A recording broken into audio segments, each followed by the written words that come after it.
Hey everyone, in this short video I'll give you a glimpse of what my in-person offline dating workshops look like.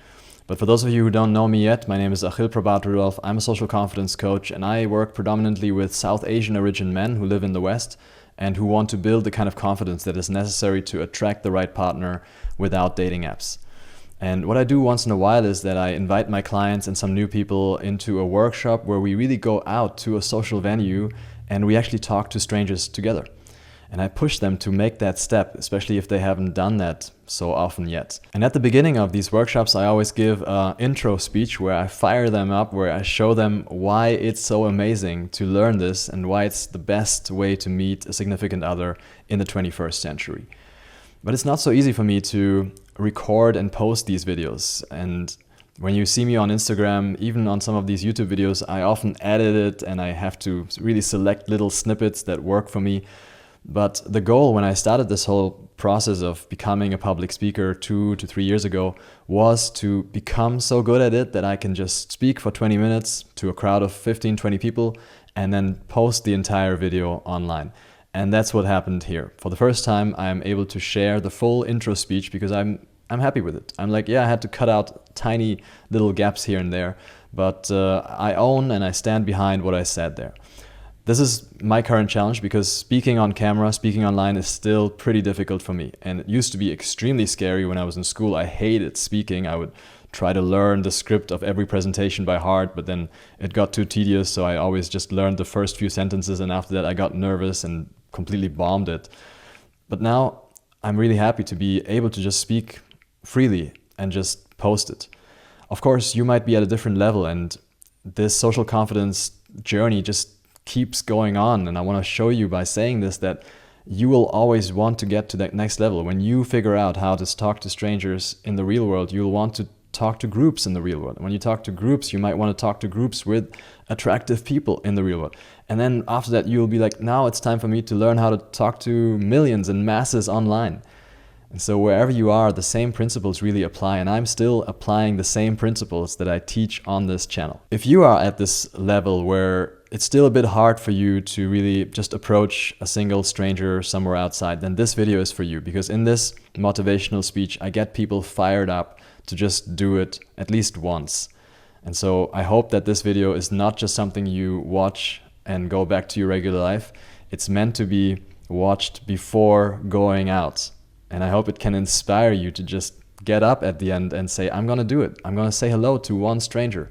You can do that anytime, anywhere, in any modern city in the world. If you need more personalized mentorship on this journey, feel free to check out the link that I'll put into the description where you can schedule a free consultation with me or one of my team members. For now, see you in the next one. Sangha Chadvam. Namaskar. You're recording? Okay. Yeah, this is always an awkward moment. Like, people don't read the description and they don't necessarily expect this to be filmed, but I do this because I want to improve my own speaking and also because sometimes I do say smart things and then I put them online. And that's how I build my audience. I like to come here and have a rough topic that I want to talk about, but usually I kind of improvise. So I've written down some notes. But the main point that I always want to convey at these meetups is that these meetups are here in order to make you believe that it's possible to meet people in real life. This is already a pretty outlandish belief to have. It's a very uncommon belief. Most people just don't believe that anymore. And especially men don't believe that it's possible to just meet someone potentially attractive and compatible like that in the real world. Women also don't believe it, mostly. But oftentimes they don't really have to do that because they get approached in the right settings, they get more matches online. So it's not a coincidence that we only have 1 or 2 women at these events usually. This is an asymmetry that will always exist in the world, and I think it's part of this meetup community also to embrace that and say, yeah, this is something that mostly men will do, but I really, really appreciate when women step up and say, yeah, why shouldn't women do that too? I think this is the next level of feminism. So a special welcome to our female here today. Thanks so much for coming and giving this a shot. When you don't believe that it's possible, you're just not going to do it properly, and then it won't be possible. It'll stay difficult. I just had a client on the call And sometimes I do this with my clients, where I go out with them while I'm on a call with them, and they go out and actually talk to strangers, and I'm just coaching them through the phone. And the first thing he said when he started going out, he said, "Man, it's going to be difficult today." When you start like that, with that thought, it's going to be difficult. You're going to make it difficult for yourself. You have a belief that you will want to conform because you have that worldview, and when you have a worldview, your ego is attached to that worldview, and it's going to be very hard to experience something that contradicts that worldview, because that would mean cognitive dissonance, and we as humans are afraid of cognitive dissonance. And so we have to break out of that. And what I told him is, man, just erase that thought out of your head right now. Just tell yourself it's easy. It's easy. I told him to say it's easy 20 times. And just by saying it's easy, it's easy, it's easy, it's easy, it's easy, it's easy, you start to brainwash yourself that maybe it could be easy. You're like, after 15 times, you're like, yeah, actually, it could as well just be easy. Why the hell should talking to people be difficult? It's the most natural thing in the world to be standing here and talking to people. That's what humans do all the time. Why should it be so difficult? And you start thinking about that. And you realize that it's mainly just your head. It's just your creation. It's mainly your own self-sabotage. And so when you do it, when you come out here, I respect that a lot because you are fighting yourself right now. And I talked to one member. He said, yeah, I'm not yet sure if I want to do it. Most people just stay there, okay? 40 people signed up for this event. 30 people said, no, in the end, it's too difficult, something else. They all had a good excuse, right? And you guys here, you said no. Let me at least give this a shot. You're already winners, big time winners in my head. And now in this meetup, I want you to take another step, and I'll support you in actually going out there and really doing a cold approach. Actually talking to a complete stranger that you feel some attraction for. I want you to look around right now and ask yourself, how many people do you already feel some attraction for? I mean, I don't have my glasses on, but I see a lot of beautiful people, even without glasses. Maybe especially because I don't have glasses on. But that's also a good reason to approach. Let's just find out what that person is like from the closer distance. You never know how attractive someone is just from their looks. That's a very superficial idea to say, yeah, she's my type, she's not my type. When clients tell me that, I say, you're a superficial asshole. You have no idea what your type is until you haven't talked to the person. You cannot say if that person is your type or not. What's really important is everyone, virtually everyone, prefers meeting people offline. I went around the other day on Zug der Liebe, that carnival, and I just asked women, hey, do you prefer offline or online dating? Every single woman that I asked around 12 women said, of course, in the real world. Everyone loves the real world. But it's so difficult to make that happen, right? No one does that anymore. But you can rest assured that people want it to happen. They just don't want to make the first step. They don't want to be the one who's initiating. They want someone else to initiate. The good thing is that there needs to be only one person who initiates. You don't need two people to initiate. So you right here, 10 of you, have decided today to be the one who initiates. And that is a very courageous step. And it's very weird that people get judged for that. It's very weird that people are scared to admit that. It's so weird that when you go out and you approach strangers in the real world, you're considered some kind of weirdo. Whereas if you're on an online dating app and you date a lot of people online, it's the most normal thing. That's no problem. Doesn't make any sense. Also, women often say, yeah, we really want you to approach, but then when you actually do approach, they will give you these weird objections like, oh, are you a pickup artist? Are you doing this all the time? Well, they say that they want it, but at the same time, they'll accuse you of being a pickup artist when you do it. It doesn't make any sense. And criticism that doesn't make sense should be ignored. This is emotional, this is irrational stuff. You need to sometimes just ignore certain things that people say. This thing is something that will become easier, and once it becomes easier for you and you become good at it, no one will criticize you, no one will tell you you're a pickup artist anymore. No one will even ask why you're doing it. They'll just be like impressed. Wow, it's so amazing, so cool that you're doing this. But until you get there, they'll say you're a pickup artist. That's screwed up. So you have to just push through and do it until you become good at it. There's no way around that. And that's why we are here. There's no way to learn this in theory. I can tell you everything I've learned, and I do tell my clients everything I learned. It takes around 50 hours to install everything that I've learned in 10 years of doing this into everyone's brain, but that's not enough. You need to also do 50 hours of actually doing it out there and teaching your own system that it's safe, that you can do it, because every human has that capability. Most people out there also want to do it, but they're too scared and they have an easy way out. I work a lot with Indians and South Asians in general, and they have an easy way out, which is they don't have to learn this because they can get an arranged marriage. In the West, people have another easy way out, which is getting drunk. Just get drunk and it'll happen, right? It'll happen naturally. Everyone starts socializing when they drink. In fact, I think alcohol is the main technology that we use nowadays to trust each other. Because when you get drunk, you can't really fake anything anymore. You can't really consciously deceive, and you can't really think much anymore. You're just kind of being in a very unconscious state, and that cannot be faked. So people think that when you're drunk together, then you know each other. When you go to a club and everyone is drunk but you're not drunk, people will say you're cheating. That's weird of you. You should be drunk too. Everyone should suffer.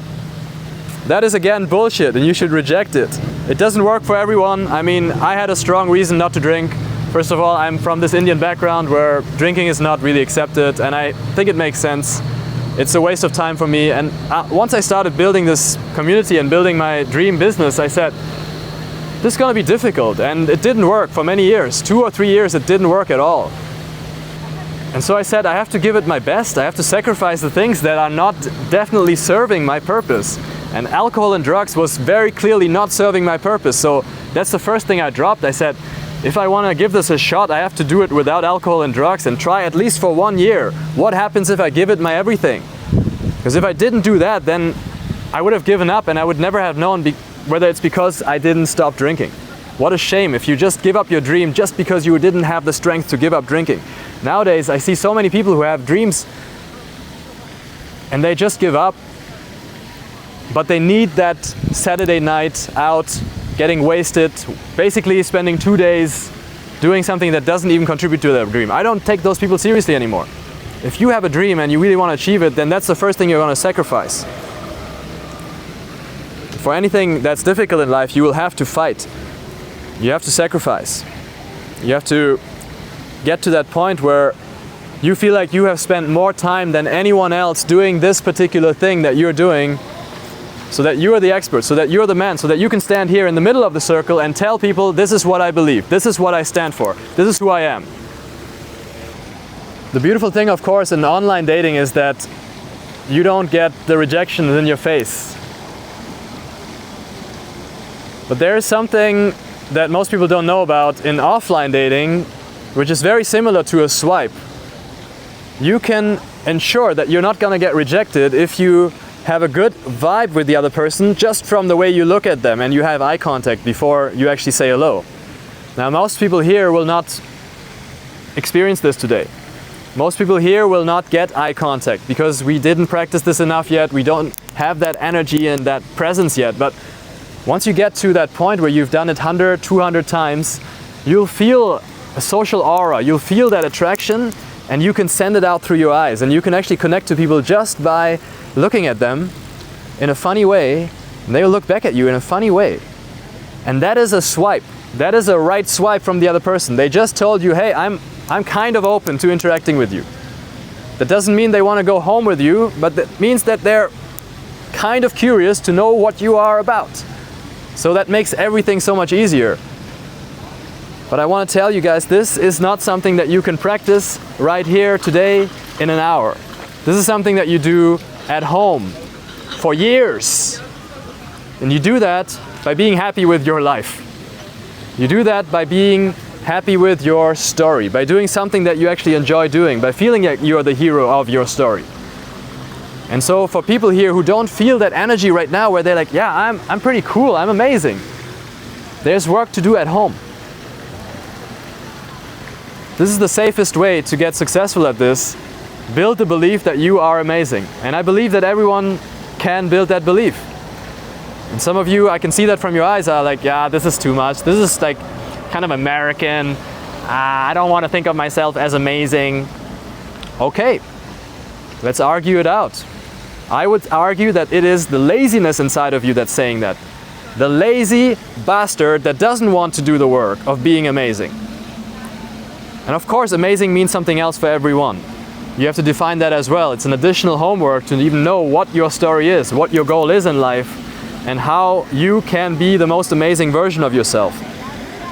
But once you have done that work, everything here becomes so much easier. And I would love to also talk to you, if you want to talk about it later, about ways that you can accelerate that process at home. This is what I do with my clients in a deeper format. Once you truly believe that your life is amazing, it becomes very easy to invite people into it, because you see yourself as giving an offer, giving an invitation, not taking anything from someone. When I say hello, I don't feel like I'm taking the other person's time.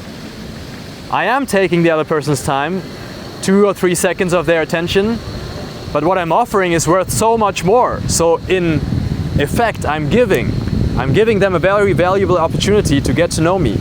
That's how I feel. And then some people are not going to take it. Some people are not going to be able to accept it right now.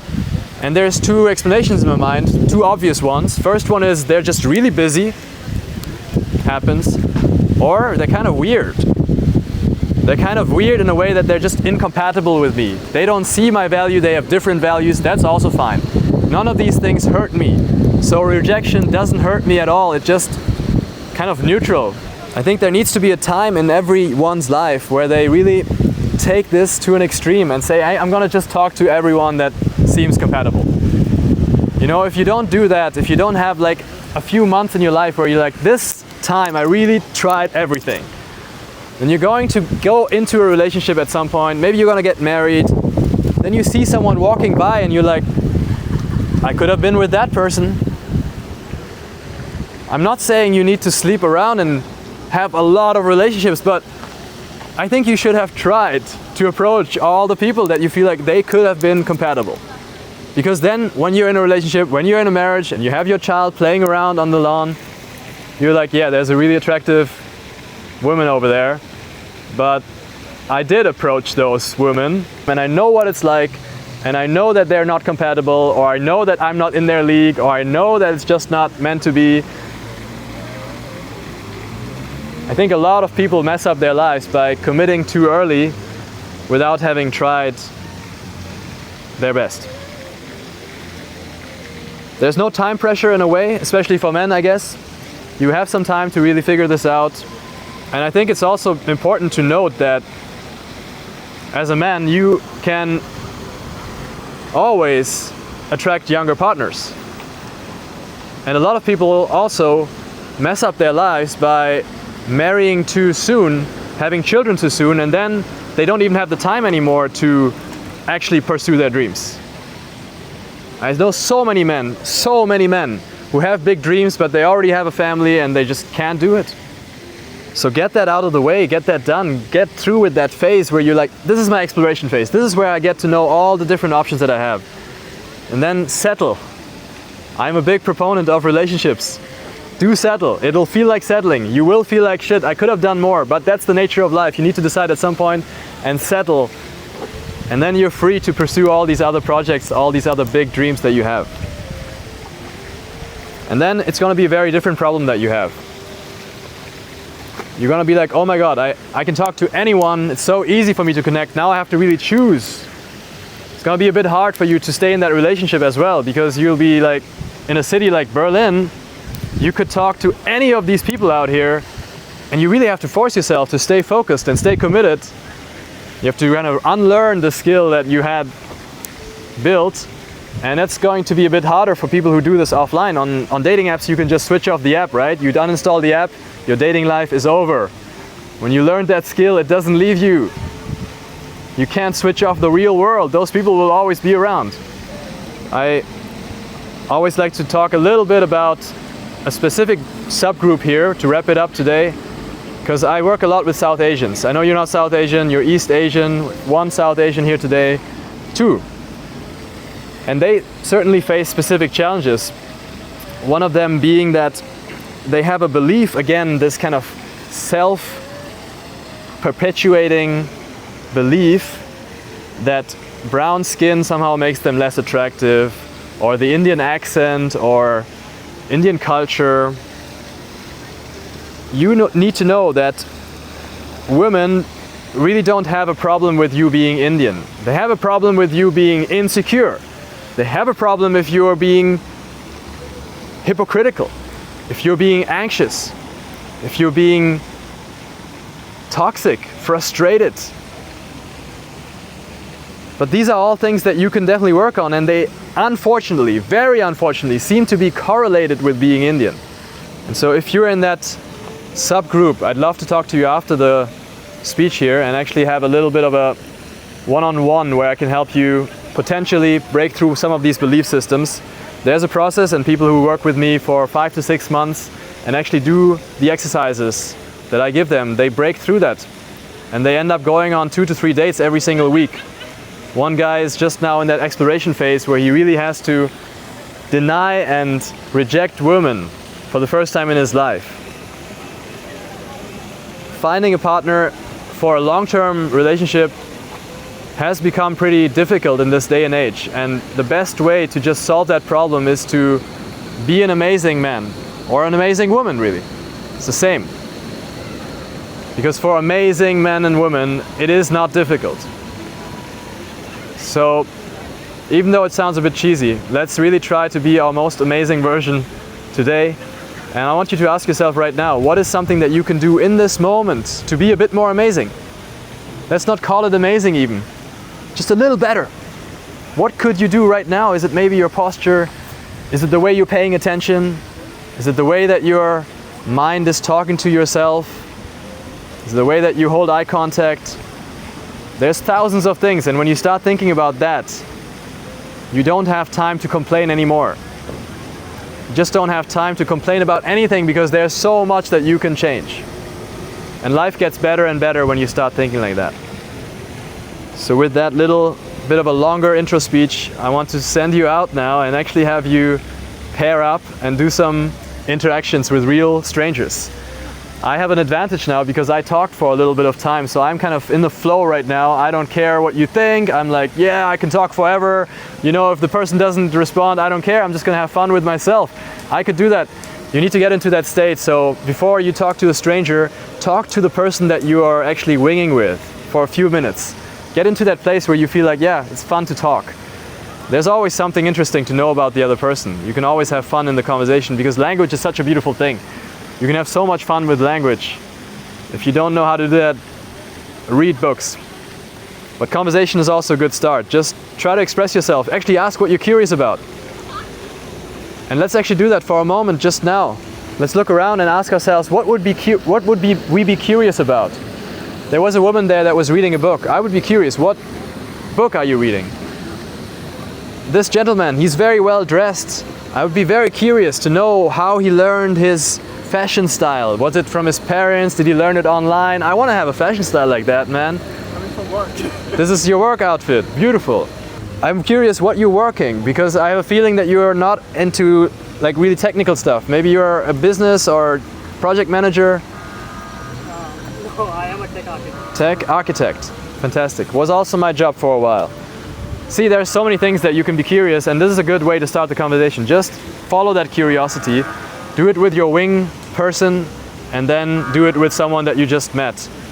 And remember that mindset. You go in to offer something, which is an opportunity to get to know you. And that should be worth something because you are cool.